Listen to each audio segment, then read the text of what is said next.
In this video, we're going to talk about lighting, and this first image is a very dynamic example of lighting. Carl, talk about this. Yeah, this is beautifully done. The artist is showing us what they want us to see by putting light on it and letting things that aren't as important go into darkness. So the light that they used here is creating a nice composition of this truck, the subject, the center of interest.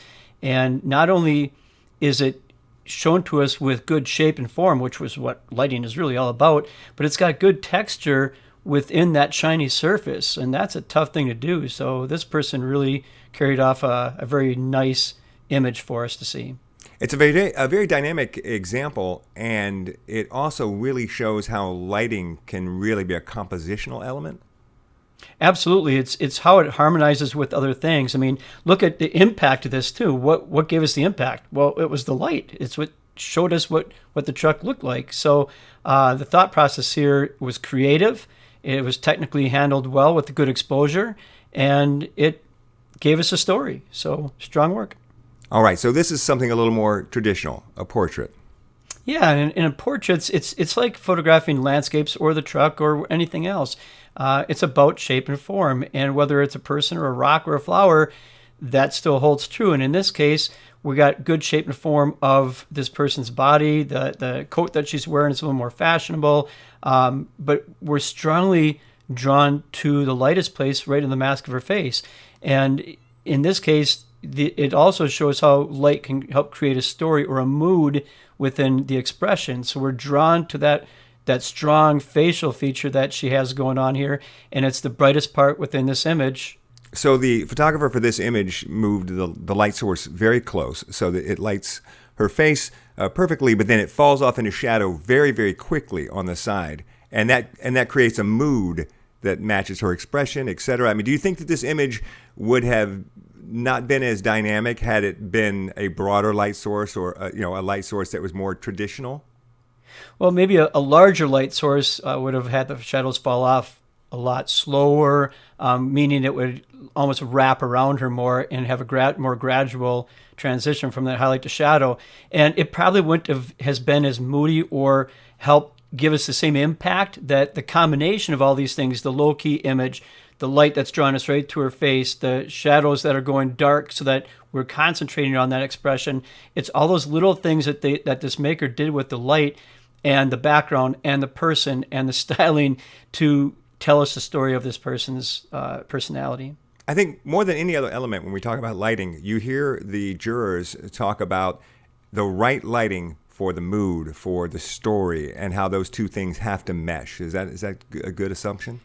It is a good assumption, and it's not just for jurors, it's for your clients as well. So, tell the story and use all the different artistic elements that we can to tell that person's story. In this case, the light is, look at that little hint behind her too. See how it separates her?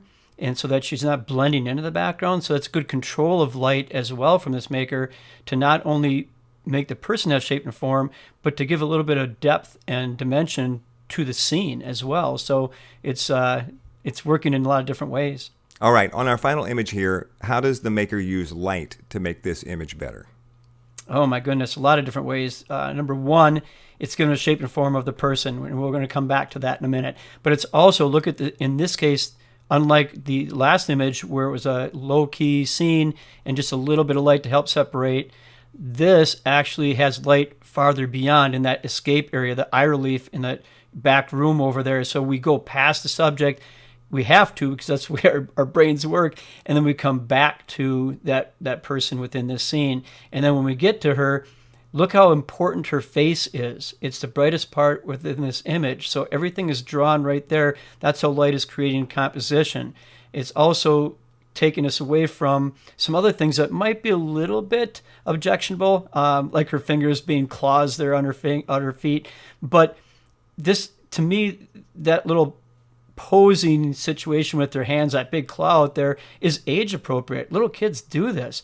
But to keep us from ranting on it, they let it go into a little more darkness. So the face is what's brighter. We're drawn to that, and everything else is secondary. So the age-appropriate part of the story is a little more in shadow. The important thing is going up to that expression and that pouty face and that almost Rembrandt kind of light form for us.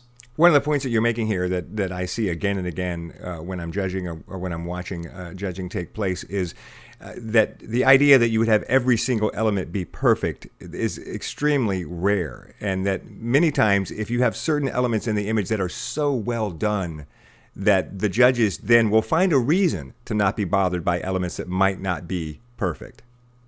Think about like the decathlon. You don't have to win all the events, but everyone has to rank up there and they have to work well together. So, and that's kind of a way of thinking about this. We're not trying to hide things from jurors. We're not trying to pull wool over anybody's eyes.